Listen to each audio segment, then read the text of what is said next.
লম্বা করে তো বসেছিলাম, বসে বসে অনেক কি বলবো, এই গরমের মধ্যে অনেক কষ্ট করে রান্না করলাম। মানে কষ্ট না, মানে এত গরম না, আর কোমরে যন্ত্রণার জন্য খুব কষ্ট হয় আমার, নিচে বসা ভীষণ কষ্ট করা হয়। লাইটটা দিই আগে।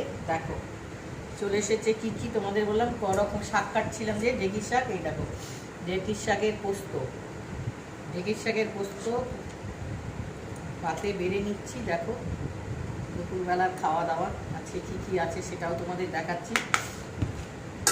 আর এখানে নোটের শাক, এই দেখো আজকে 3 রকমের শাক হচ্ছে। কী শাক দেখো না, নোটের শাক, এই দেখো পাতে। আর এই দেখো গন্ধ পাতালির বড়া, গন্ধ পাতালির বড়া খেলে কি হয় জানো, পেটটা ভালো থাকে এই গরমের দিনে। এই দেখো গন্ধ পাতালির পাতা। আর এই যে শাক, পাট শাক, টক দিয়ে পাট শাক। তোমরা টক দিয়ে পাট শাক খাও? দারুণ লাগে খেতে টক দিয়ে পাট শাক। এই দেখো তো টক দিয়ে পাট শাক। আজকে 3 রকমের শাক বন্ধুরা, আজকে 3 রকমের শাকের সাথে আরও কী আছে দেখো না। এই দেখো ডিমের ঝোল, আলু দিয়ে পাতলা করে ডিমের ঝোল হয়েছে। আর হচ্ছে সজনে ডাঁটা আলু দিয়ে করেছি, অল্প অল্প করে নিয়েছি, কোনটা ছেড়ে কোনটা খাবো। আর আছে টক দই, এই গরমে টক দই।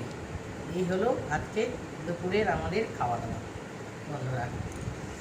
ওই চলো কেমন লাগলো, এবার খেতে বসি একটু আমাদের সাথে। আসো, চলে আসো, চলে আসো, আসো। এই যে ননদ বৌদি একসাথে খাবো বন্ধুরা। প্রথমে ঢেঁকির শাকটা একটু খাই। বলো কিছু,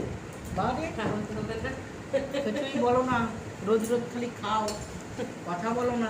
এই দেখো দেখেছো তো, তবে সবটা রান্না আমি করিনি, ডিমের ঝোল ও করেছে, সজনা ডাঁটা আমি শাক করেছি। হ্যাঁ ভালো লাগছে না পোস্ত দিয়ে?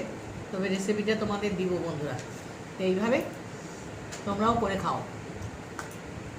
তো আসছি বন্ধুরা, কেমন লাগলো সবাই কমেন্ট করবে, লাইক করবে, শেয়ার করবে, সবাই একটু সাপোর্ট করবে, একে অপরের পাশে থাকবে। টাটা।